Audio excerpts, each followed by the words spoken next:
Boris Johnson has been warned not to delay the end of the transition period to avoid being permanently attached to the European Union. A pro-Brexit trade expert warned remaining inside the EU's single market and customs union could have long-lasting repercussions. Shankar Singham said extending the post-Brexit transition period would hand back control over the UK's trade policy to Brussels for up to 2 years. The leading trade and competition lawyer argued this would halt efforts to deliver independent free trade agreements and potentially leave the UK a victim of the EU's trade row with Donald Trump.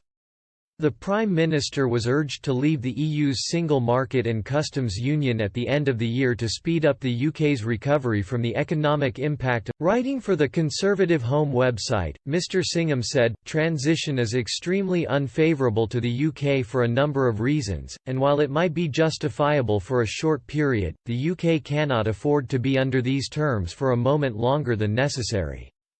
In transition, the UK remains under the Common Commercial Policy (CCP) of the EU. This means that it will remain bound by the EU's trade policies for the duration of the extension, which will be either an extra year or 2 years. If in that time, as seems likely, the United States imposes a range of retaliatory tariffs on the EU, the UK would not be able to escape them, whereas the US administration seems anxious to conclude a deal with the UK as soon as possible, and put its arrangements on a different footing from those it has with the EU.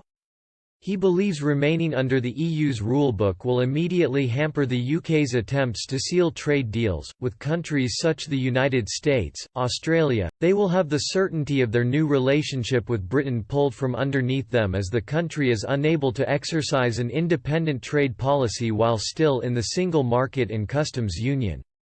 The CCP means that countries with which we are negotiating, such as the US, Australia, New Zealand, Japan and the Comprehensive and Progressive Agreement for Trans-Pacific Partnership (CPTPP) countries will no longer have the certainty that their deals can be implemented in any reasonable time frame. Mr Singham said, "The crisis has accelerated those timetables rather than slowed them.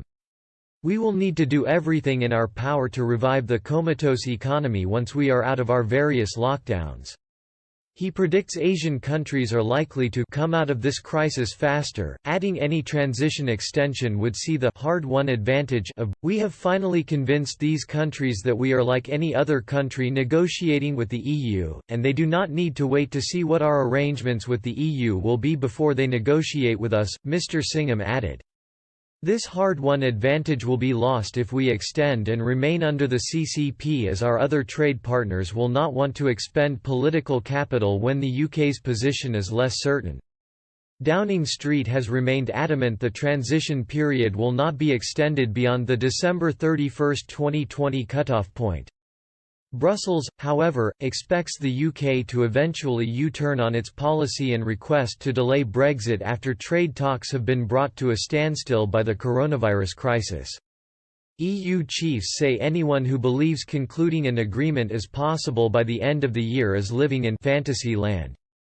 Britain has until June 30 to request an extension, which would trigger an immediate negotiation over how much cash would have to be sent to Brussels as the price for any delay. EU sources have ruled out the possibility of a pay-as-you-go or flextension that would allow Britain to quit any extension early. A senior EU diplomat said, "A ridiculous idea. It's against the withdrawal agreement and undermines legal